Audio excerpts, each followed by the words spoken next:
So remember, when you guys start cutting, you want to have your gloves on. All right, you guys will have thicker gloves, your stick welding gloves that I've given you guys. And you guys will also have your welding masks on.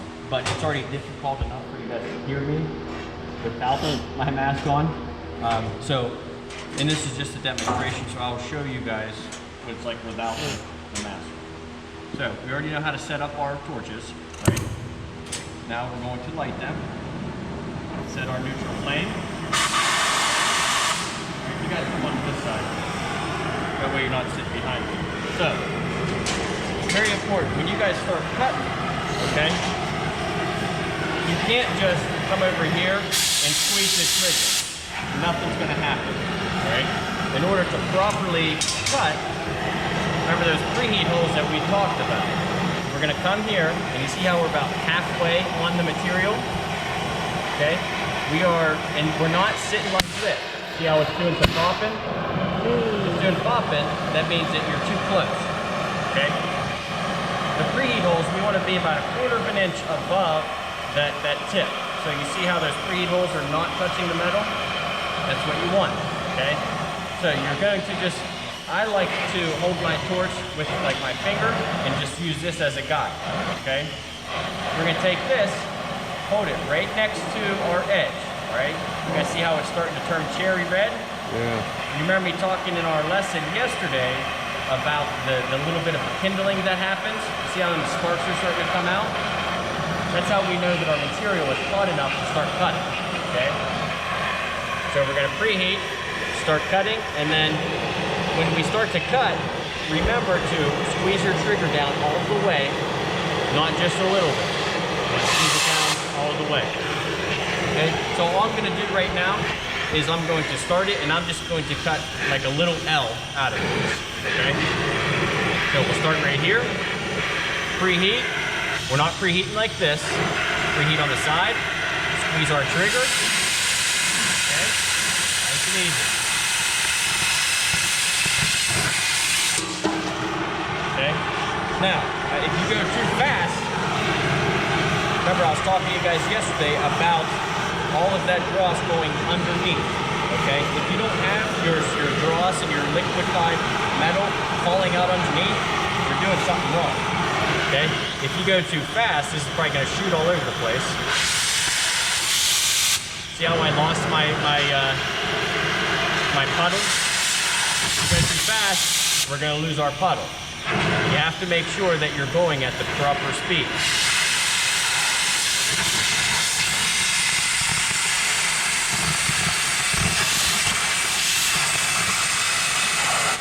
Okay. Now the more you shake, if I start to cut here again, the more that you shake, say if I had a shaky cut, guess what? It's all going to show in the edge of our cut, okay? You want to try and be as steady as you can when you're cutting. So on this cutting page, we don't have to worry about them sparks falling on our feet because it's all catching in a bucket underneath us, okay? But I want to get comfortable, okay? Squeeze the trigger.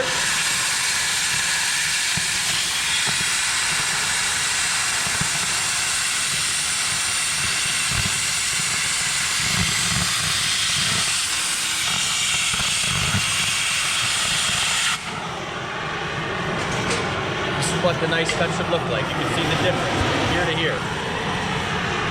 Everybody can see that difference?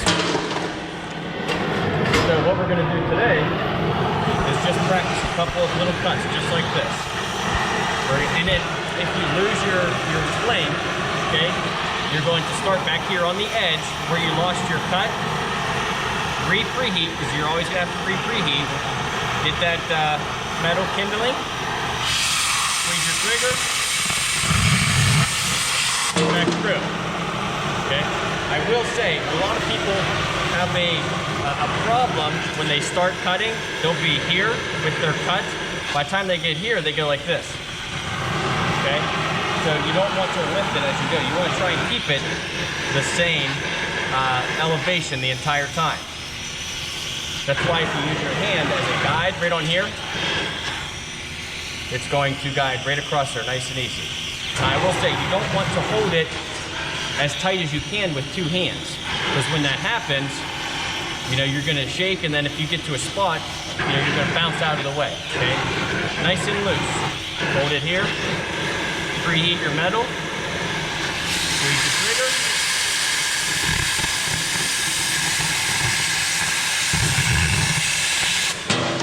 Okay? Now that's the first cut. That's just cutting straight lines. All right? Next thing that you guys will be doing is piercing holes. Okay? If you do this incorrectly or not long enough, what's going to happen is you're going to blow all that stuff back in your face. Okay? So in order to pierce a hole, you'll start right here. Okay? Remember, small circles. Okay? Well, you guys be prepared for this because some of it's probably going to come popping out. So just be prepared for that. So once you get that to its liquefied state, you see how we're kindling now? Yeah. Okay, we're gonna stop our circle. See how I just slightly squeeze the trigger and I lift it up this way to blow it away from it, okay? Slightly lift it up, not much, just slightly. So from here to here, poke that hole. Now I already have my hole poked. So I can come back in here and I can start cutting.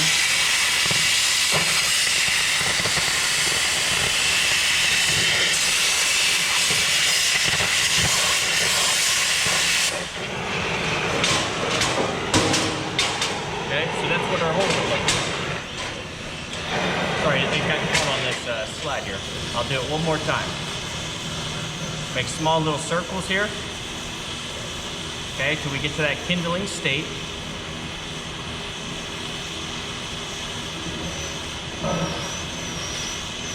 Okay, you see the metal starting to liquefy. Okay, stop. Squeeze that trigger just a little bit.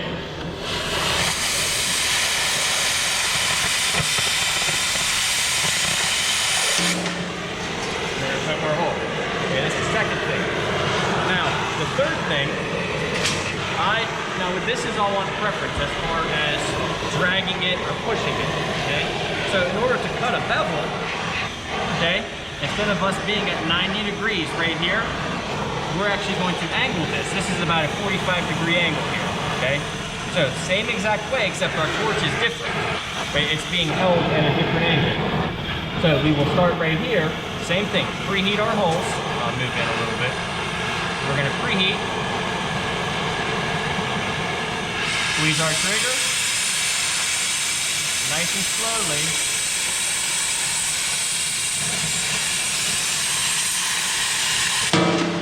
Work our way across the metal. Okay? Now, if you are shaking with this bevel and moving around, it's going to show on your cut. Okay? So once more. Start out at our angle. Preheat. Squeeze our trigger.